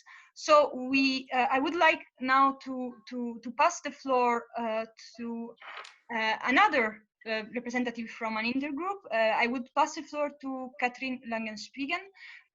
This is a small change in the program, but we know that MEP Langenspiegen has to go at 12 sharp. So I would ask also her to take the floor before. Katrin Langenspiegel is an MEP and the co-president of the Disability Intergroup. So with her, we would like to address one issue of intersectionality that needs to be absolutely taken into account, which is the issue of disabilities. Because when building an intersectional approach, it is very important to keep in mind the different needs in our community. So MEP Langenspiegel, I would like to ask you, how do you think the lesbian issue can be taken into account when dealing with disability? And how can we make sure that lesbian issues are integrated in the development of the EU disability strategy post 2020? So please, the floor is yours. Yeah, you can hear me. Hopefully, hello, good afternoon. Hear you. Thanks for inviting me as a representative woman with disabilities. It's an issue to me in person and as a woman and a person with disabilities. And yeah, when I worked on the EP resolution on post-2020 disability strategy this year in January and February, we put special focus on all persons with disability in their intersectional discrimination. People think sometimes people with disability, that's one dark group and we are all the same, and say, no, no, no, we are not all the same. A woman in a wheelchair is someone else than a woman with mental disabilities. Imagine we have a woman with mental disabilities or mental problems, let's say, and really am I lesbian or not? Where can I go? Who can I ask? So problems or question like that. We push the Commission as good as we can, and Helena Dalli, the Commissioner, is I can say a real, honest, strong ally on my side as a politician in our group, people with disabilities and LGBTIQ people as well, and I'm really happy to have her on our side. And she is responsible for equality, as all we know, and but also disability unit of DG Ample. So I'm vice chair of the Ample committee. So Commissioner Schmidt is involved as well. So that's for the basic info. We also push for timely and meaningful involvement of disabled LGBTI people in decision and policy making. It's already mentioned that nothing without us, or nothing about us without us. That's a huge problem, that we do have panels or discussions, events on issues, people with disabilities, and they don't ask us. So that makes you angry. That's kind of middle age, and it's a question of training, and really hard. It should be normal, but it's not normal, sad to say. Yeah, why? Because we know what our barriers are, what challenges are. We know the problems, and it's great to be here, that we are one group. So if I'm talking women with disability, I have the woman, the refugee woman, lesbian woman in my mind. That must come up automatically in my world.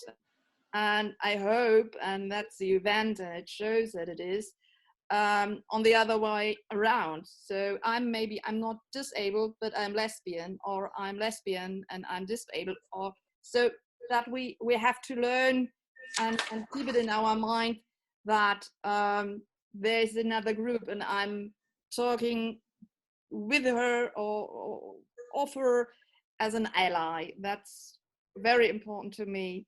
At EU level, we need the horizontal anti-discrimination directive, and we are waiting for, and it's blocked in the council, and my lovely country Germany is in the front of blocking it.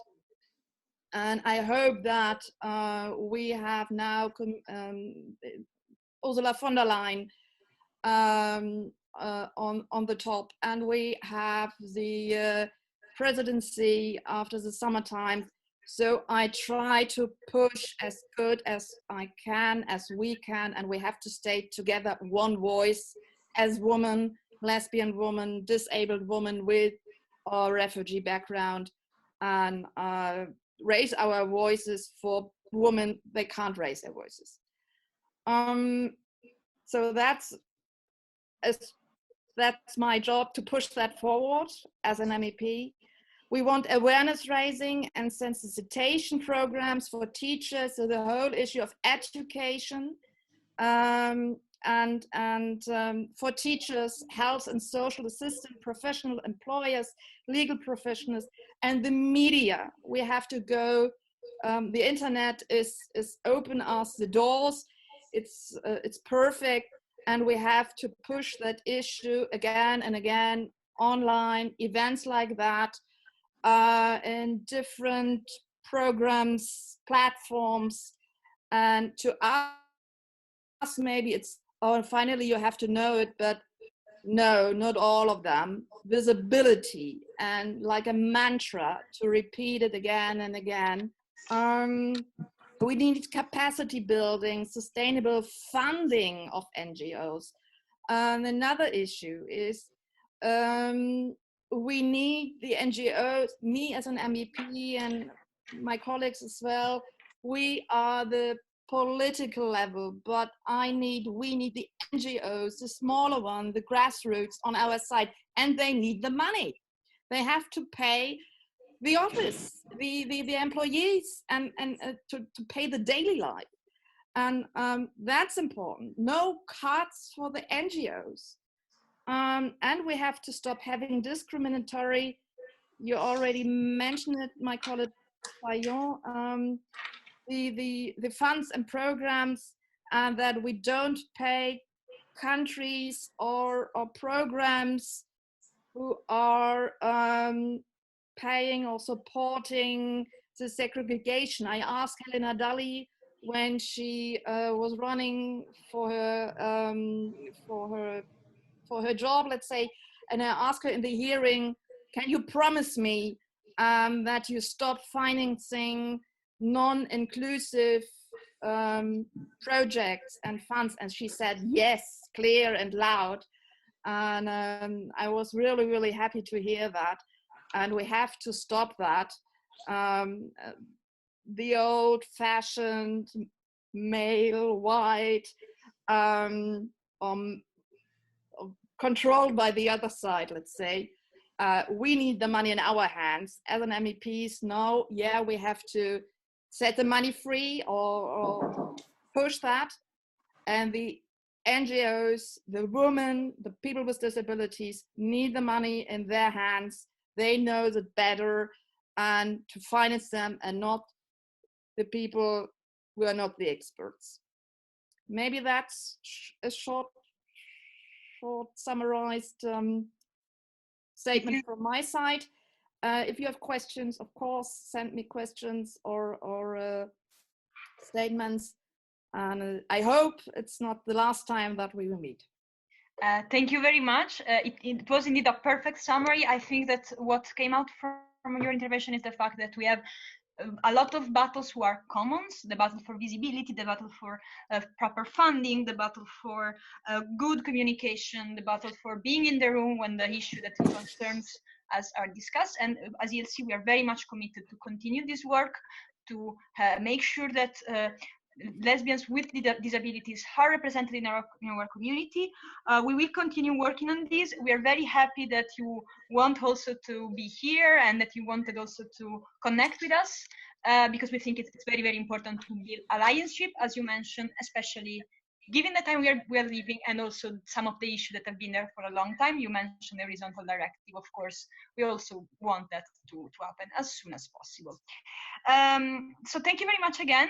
And I will now pass the floor to our last speaker, MEP Cornelia Ernst.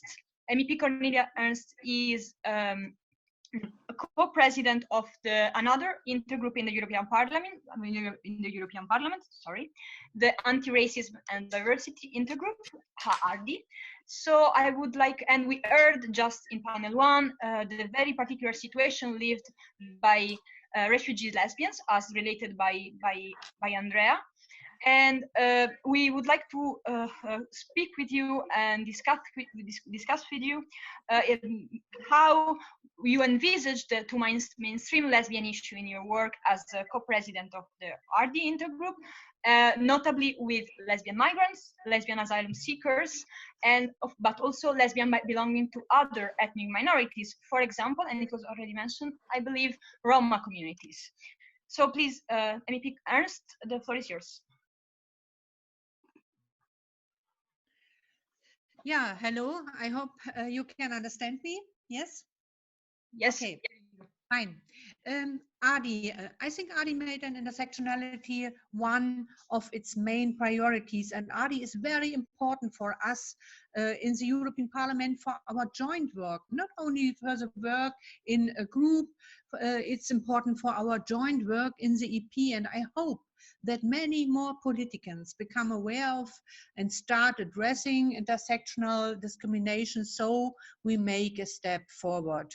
This is my first point. And my second is, yes, in my case, I have been working a lot on gender and migration issues and fighting anti-Gypsyism for many, many years. And it's no wonder I've been married to a woman for many years. And if it comes to the refugees, I remember a meeting with an Iranian trans woman in a Turkish detention center. She was completely desperate, and the Turks were at a loss. They didn't know what's that, yes? And what was happening with this woman, and what is now to do, and what should happen with this woman. And I think it was a very, very complicated and a very, very sad situation for us, and also for this woman in a very small room. She was waiting, and no one could say what do we do now? These are very practical questions if we speak about refugees and women. And there are a lot of problems LGBTIQ face, gender situation, but also lesbians and migrants, asylum seeker or Roma are also lesbian. We should be very open, yeah? Their position in the society is even more challenging. And it's really high time to create structured support for all people who go through the asylum and immigration system, including legal information and advice, but also psychological and emotional and other support. And it's one of our tasks of the European Parliament, but also of the parliaments in the member states. And yes, one of our colleagues said we need a horizontal regulation, anti-discrimination regulation. Yes, that's true, but we know then we need also the support from our member states. And I suggest to everyone to be more vocal about experiences of lesbian migrants and lesbian asylum seekers, because challenges are too many. Just to state some, lesbians are at a higher risk of physical, sexual violence, harassment in the humanitarian setting. Detention centers is really a worst case for these people. And refugees camp, if we speak about Greece, maybe we have a lot of context to there. And when it comes to the asylum seeker countries of origin, up-to-date information is often lacking, or it's incorrect when it comes to LGBTIQ issues.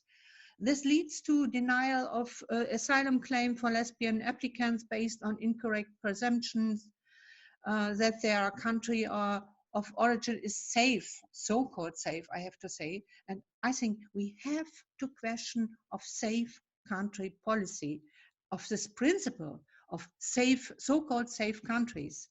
This is a very big task also in our European Parliament. In general, there is a lack of reliable data on lesbian in refugee and asylum context. Some people said it again and again. And we all know the reception countries are not free from homophobia, from racism, anti-migrant, hatred, and lesbian migrants and asylum seekers who experience racism, xenophobia, and anti-migrant hatred may become particularly vulnerable to exploitation and trafficking too. This is a very big problem. And I would like also to stress out that racism, like anti-Gypsyism, is increasing now in this moment. And many people shows these, the Roma, they are responsible for this crisis, yes? We can hear it in Romania and in other countries. And I think it's a very, very big danger. And if it comes to the Roma people, I can only say learning about experiences of Roma lesbian is a challenge in itself. In the visibility of Roma lesbian is more than evident.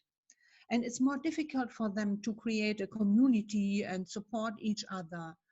I would recommend to everyone to read a research paper. I cannot speak it really. Zuflake, but I cannot say in English, Roma lesbian existence. It's available online, and it's really helpful to read it, to understand what we have to discuss.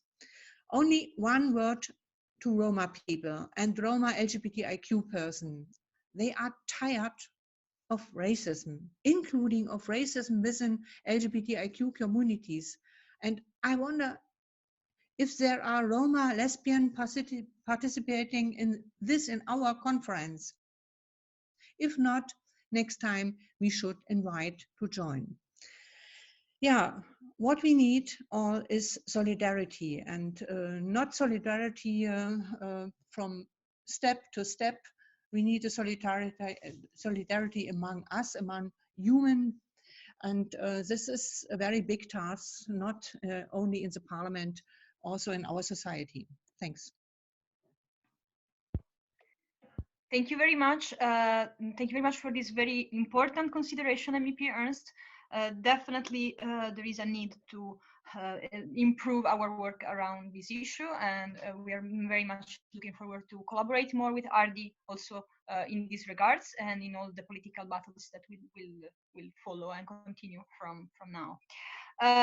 We are we are a bit late actually on schedule, so that which means we won't have time to take any question from the participant, but as was mentioned, the question have been taken from the chat, and we will try to provide an answer as soon as possible. So thank you very much for all the panelists of this panel. It has been a real pleasure to moderate you. You have been very precise, I have to say. And so my personal thanks to everyone who is participating, and to the LGBT Intergroup that was very much supportive in the organization of every aspect of these particular event, which was supposed to happen in the parliament and now is happening online, and especially to Miguel, the secretary of the LGBTI Intergroup. I will now pass the floor to Joëlle, Sambi Nzeba, ELC chair, for some closing remarks. So Joëlle, please. Okay, thank you, Ilaria. I'll try to be very quick, just to also say, because I can see the info that the word lesbian has been pronounced 111 times, which is like a bit under what I count, but it's not bad. Closing remark, there's a lot of things, like beautiful thing that has been said. I just noticed that we, like lesbian, are almost always falling through the crack of the intersection of gender, equality, and LGBTI policy, and are nowhere to be found. So we are working on rebuilding the lesbian movement in Europe and Central Asia, so that we make sure that lesbian voice is always heard and always have a seat at the table when decisions are being, where decisions are being made. Second remark is that lesbian discrimination, violence goes through, like, it's a whole life. Start from the very young age with education or no education actually, and goes all the older life. And elderly lesbian, it's also a very impact when you see at the pension gap. I saw someone talked about it on the previous panel, how like no work, difficulty to have an income also have consequences at the end. Also, the last remark, it's encouraging to hear that both the European Commission and the European Parliament had voiced such a strong commitment and support at ELC as a pan-European network. And we'll make sure that we follow up and ensure that commitment, indeed, to translate those concrete implementation and improve position of lesbian and lesbian movement. So we are very, very happy for that. I would just like to give some info about the studies that we mentioned on the first panel, and also a little bit on the second, that it will be launched in November 2020, so this year. The info will follow on the newsletter and Facebook. Also that we still are hosting the lockdown lesbian listening session. They are still running every day, noon, and also at 7 p.m. And last but not least, because the actual Lesbian Visibility Day, it's on Sunday, there is a party, online party. All info are going to be sent and launched this afternoon. You will have them. So please attend the party. Let's talk, like reflect, like theorize, and then also do something like dance and be more organic. I would like to thank everyone, and a very, very specific thanks to the fantastic dream team of ELC who prepared this conference. You did a hard work. Those who have not seen on the screen, working from behind, as a co-chair, I have to say that I'm very proud of you, and you guys are real lesbian genius. I will leave you all here with this last word of Audre Lorde, who said that without community, there is no liberation. For those of us who stand outside of the circle of the society, definition of acceptable woman, the elderly, the Black, the disabled, survival is not an academic skill. Survival will be possible with the community. So voilà, those were my last words, and thank you very much, and see you on Sunday, and see you, yeah, you were so crazy on Twitch Live, we couldn't follow, but we'll make sure to share all that. Thank you very much. Thank you very much, Joëlle, ELC Chair and Lesbian Genius in Chief, probably. And now I pass the floor to another great lesbian genius, Malim Jork, Vice President of the LGBTI Intergroup, for the closing remarks, and then we can go. Thank you very much, everyone. Hello, everyone, again. I think Lesbian Genius has really showed its multiple faces and characters today. I want to thank my MEP colleagues. We were many of us online today. I want to thank the LGBTI Intergroup for my part, but most of all, I want to thank ELC. Of course, this is your event. You've called it together. You've made you've chosen how it's going to run, and I think that's, you know, that's why it's a success also. I want to thank all the over 200 participants.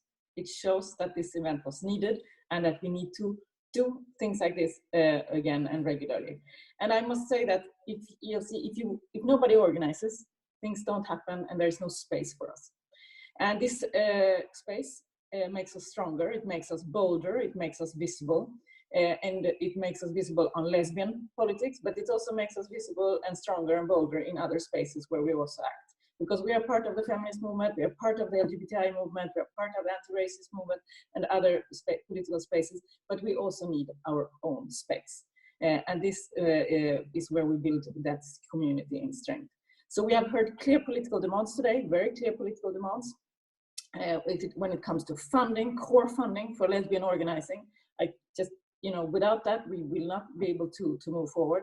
We need policies, employment, education, refugee policies, very important, that was raised in several panelists, disability rights, and not least gender-based violence.